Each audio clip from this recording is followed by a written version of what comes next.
I'm well aware of the fact that whenever someone from an older generation comes up to me and tells me how much harder they had it than I have it today, just due to the lack of so many electronics and the internet and all that, then I'm supposed to hear that and say, man, those folks were just so much tougher, and I really am very privileged and soft. I know that I'm supposed to have all these feelings, but after going this last week and going 101 hours without power and still to this point right now not having the internet, all I can think is a millennial, well, it sure must have sucked before all those things existed. I am just not cut out to live without electricity, and I do like my internet, I won't lie. So that being said, we pushed through, and I hope all you guys have been able to recover from all the weather and whatnot. That being said, if you haven't already, you should go around and do the obligatory competition between each other to see who actually went the longest without electricity. If you are listening to this and you are still without electricity sitting at home church, then you know what? Let me know and I'll give you one of my books. Mainly because you're probably sitting in your house doing nothing but reading things by candlelight, and at least you can read my book. I hear it's a pretty decent read. So with that being said, I want to talk about a different book. This is actually something we're going to be going over the next few weeks. Don't worry, you don't have to read it if you don't want to, though I encourage it. It's a pretty good read, but it's called Love Your Church by Tony Merida. And in this book, what the author does is he goes through and he really breaks down what it means to be a part of a church. And I want to be careful to point out from the very beginning, this isn't some kind of like institutionalist versus non-institutionalist thing, or something talking about like traditional church versus decentralized church, or anything along those lines even. This is really just talking about, from a scriptural perspective, what does it mean to be a part of a church? The church itself is actually something that is scriptural in nature. I mean, Jesus himself, he doesn't talk a lot about it, but he does mention his church explicitly, talking to Peter, saying that, he's going to found his church on these tenets of faith, and on faith in a stalwart, everlasting God. We see Paul talking very, very much about the different churches and how they act and how they minister and how they love and how they care. So I guess what we can take from this is that for everything that we know of as church in our society today, there is something scripturally that's called church. But is it the same thing as what we talk about in our society when we say church? Is there a difference between what I would say is church with a small c and the church with a capital C that we see talked about in the Bible? Well, that's what we're going to talk about over the next several weeks. But what I want you guys to do before we get into any kind of introductory material on this book, I want you to talk about just your own experiences with church. It's probably not a stretch to say that many people who are attending the well, whether that is with the worship family that's at the hub church, or whether that's at a home church, or whether those are any of the individuals who join us every week virtually, I am certain that we have all had our negative interactions with church, maybe even to the point that at some point in time in our life we said, I'm done. I just don't want to have anything to do with this thing called church anymore. So what I want to do is just, it might be a little cathartic, but to sit here and talk about, what are those different experiences that you've had with church? What are some of the things that have maybe threatened to push you away, or maybe even did push you away for a period of time? The author in this book talks about a few different things, but I want to hear what you guys have to say. What are some different experiences that you have had with the thing that our society and our culture would call church?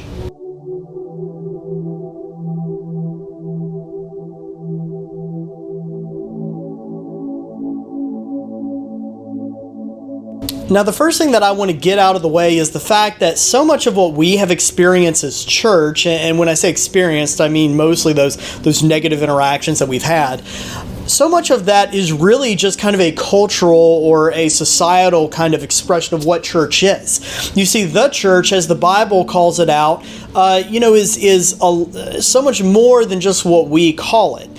It's kind of unfortunate that, we just have this one word, church, that we use. So what we end up having to do is kind of separate what culture calls church. If we drive down Main Street and we see, different signs that say blah, blah, blah church and that church, Separate that from what the Bible actually talks about when it talks about church. So what you're going to see here in a second is you're going to read a few different pieces of scripture.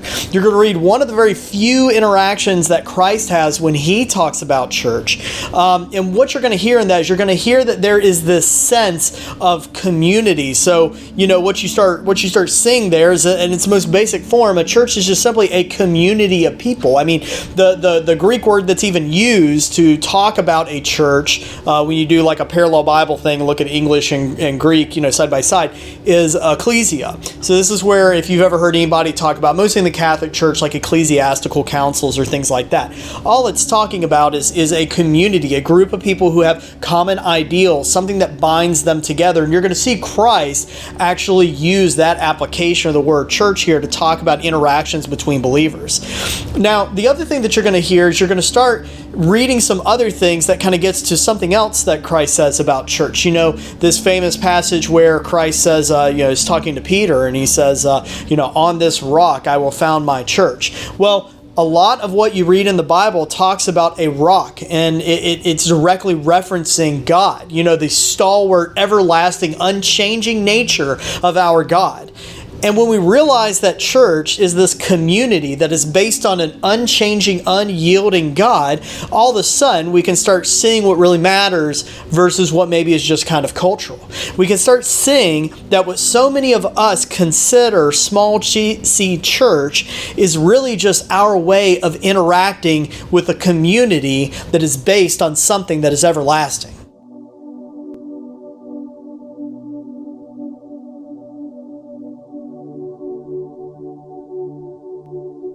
Now that you're back from that, I'm going to have you go to another couple of verses, and what you're going to see in these verses is how, the way a church is referred to is not really so much as an institution, but it's more of a community.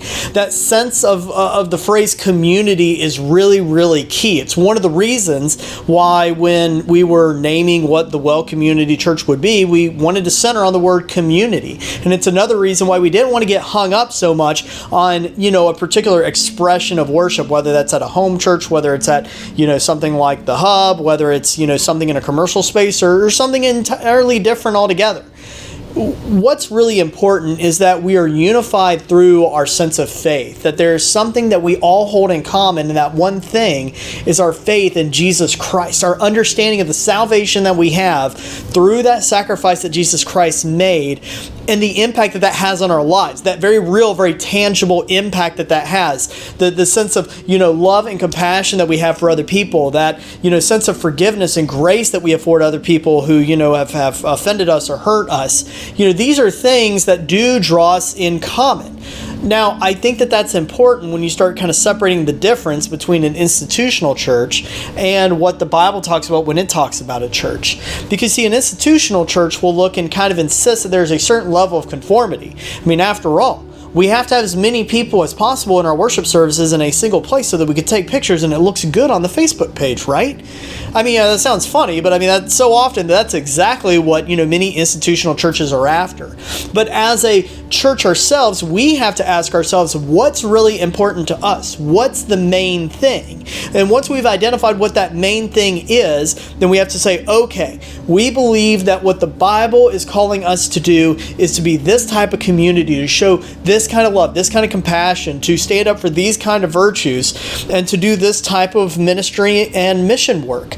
Once we identify what that is, then we can start forming all the institutional stuff around what that mission is. But it has to go in that order. It can't go the other way around, because if we start letting the institutional structure of something control the mission, then are we really a community based on faith at that point? Or are we a community that's based on our own bylaws and constitutions and all these other words that we like to talk about in good, well-run churches? We want to be a church that's based on something that's bigger than ourselves and bigger than our own ideas of what we think a church can be. And in order to do that, we have to stop and take stock of what the Bible is telling us a church really is.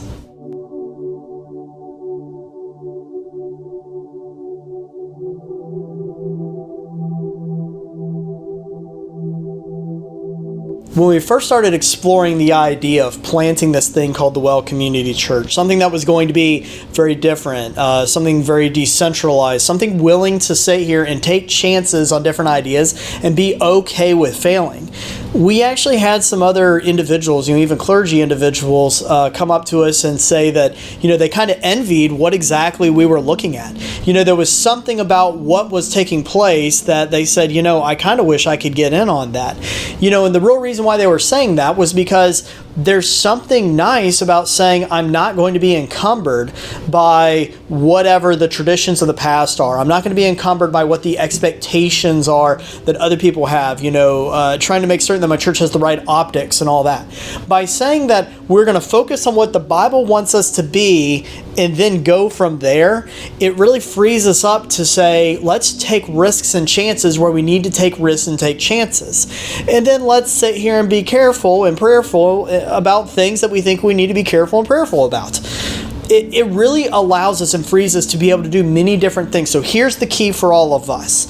We need to identify what we feel God is calling His church, the community based on faith, to do. And then once we feel good in that, and we feel good that we understand what Christ has called us to do, then we can start saying, and where do I fit into that picture? As a church, the whole reason why we sit here and say, hey, let's get together, let's form some sense of community between people who meet in homes, people who meet in commercial places, people who meet at, the hub or wherever else people are meeting.